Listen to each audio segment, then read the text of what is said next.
Welcome to Shanthi simple cooking. நாம் இன்றைக்கி ஹெல்த்தியான நல்ல டேஸ்டியான ரவை வச்சு ஒரு ஸ்நாக் தான் செய்ய போகிறோம். வாங்க எப்படி செய்யறதுன்னு பார்க்கலாம். நம்ம எப்போவுமே இட்லி தோசை செஞ்சு போர் அடிச்சிருக்கோம். நம்ம டிஃப்ரெண்ட்டாக இன்றைக்கி ஒரு ரெசிபி செய்வோம். இந்த கப்பில் ஒரு கப்பில் 2 கப் ரவை எடுத்துக்கிறேன்.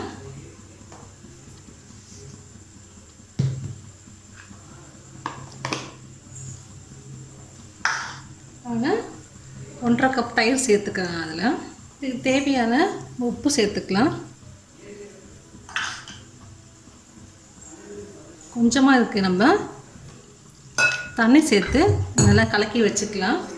ஏன்னா நம்ம ரவை போட்டு தான் அது கொஞ்சம் தண்ணி இழுத்து திக்காகும். அதனால்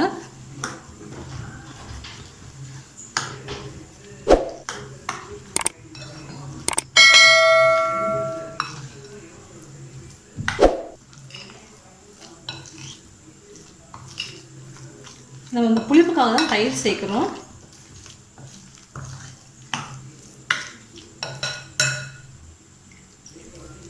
நல்லா ஊற அளவுக்கு கொஞ்சமாக தண்ணி சேர்த்து நம்ம நல்லா இறக்கி வச்சுக்கலாம். பாருங்கள், இந்த மாதிரி இருக்குது. நம்ம இதை ஒரு தட்டை போட்டு மூடி வச்சுருவோம். ஒரு 10 நிமிஷம் நல்லா ஊறட்டும். நம்ம ஊறினதுக்கப்புறம் எடுத்துக்கலாம். இந்த தண்ணியெல்லாம் அதை உறிஞ்சிக்கும் இரவை. அதுக்கப்புறம் நம்ம செஞ்சுக்கலாம். 10 நிமிஷம் அப்படியே ஊறட்டும், நம்ம வெயிட் பண்ணுவோம். நம்ம ரவை ஊறுறதுக்குள்ளே அதுக்கேற்ற தேவையான மசாலா நம்ம ரெடி பண்ணிக்கலாம். ஒரு பேன் வச்சுருக்கேன். பேனில் நம்ம எண்ணெய் ஊற்றிக்கலாம்.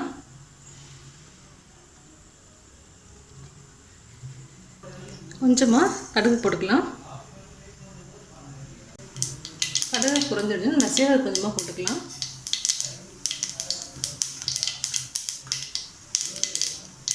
நறுக்கி வச்சுருக்க கருவேப்பிலையும் போட்டுக்கலாம்.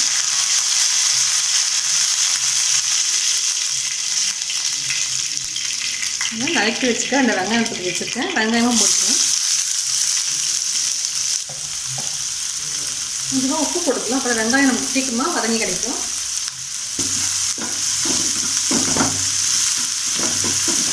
லைட்டாக இது வதங்கி வரட்டும். நமக்கு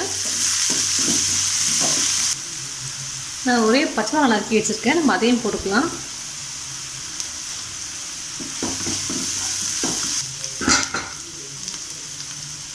இதோட நான் 2 கேரட் துருவி வச்சுருக்கேன்.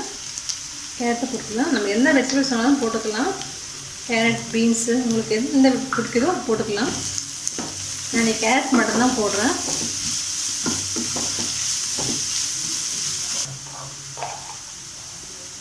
நான் கொஞ்சமாக 1 ஸ்பூன் சில்லி ஃப்ளேக்ஸ் போட்டுக்குவேன். கொஞ்சம் காரத்துக்கு நல்லாயிருக்கும்.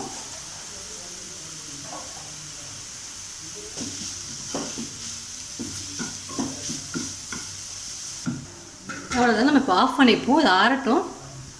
ஆனதுக்கப்புறம் நம்ம இந்த ரவையில் மிக்ஸ் பண்ணிக்கலாம். நம்மளுடைய மாவு ரெடி ஆச்சுன்னு பார்க்கலாம்.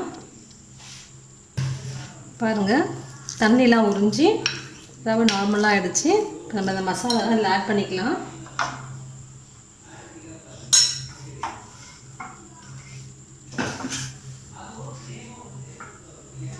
நான் பண்ணி வச்சுருக்க மசாலாவை சேர்த்துக்குவோம்.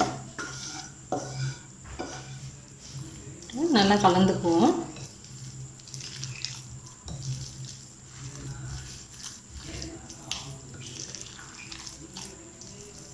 இதில் தண்ணி கொஞ்சம் சேர்த்துக்கலாம்.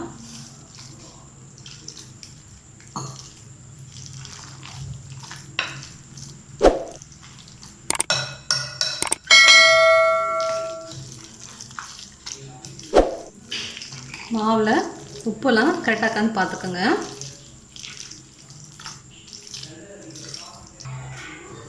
இது மேலே கொஞ்சமாக நம்ம மல்லித்தழை ஆட் பண்ணிக்கலாம்.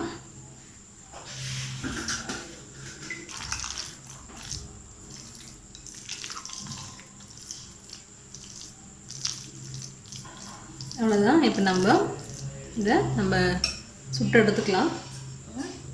கொஞ்சமாக எண்ணெய் விட்டுக்கலாம். ஒரு கரண்டி மாவு இருக்குங்க. நீங்கள் மெலிசா வேணால் மெலிசா சுட்டுக்கலாம். திக்கானா கொஞ்சம் நல்லாயிருக்கும் சாப்பிட்றதுக்கு.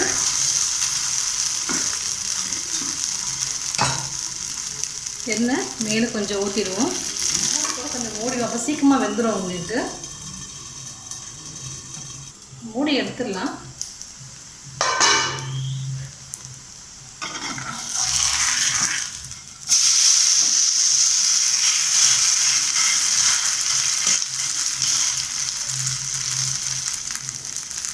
நல்லா வாசமே நல்லா இருக்குது. இந்த ரவையோடது வெஜிடபிள்ஸ்லாம் போட்டிருக்கிறது.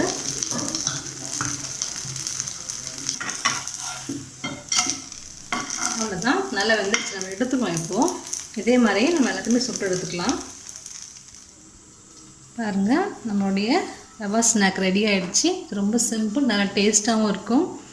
நீங்கள் எப்போவுமே இட்லி சாப்பிட்றதுக்கு டிஃப்ரெண்ட்டாக செஞ்சு பாருங்கள். செஞ்சு பார்த்துட்டு உங்கள் கமெண்ட்ஸ் சொல்லுங்கள். சேனல் பிடிச்சிருந்தா சப்ஸ்கிரைப் பண்ணுங்கள், ஷேர் பண்ணுங்கள். தேங்க்யூ.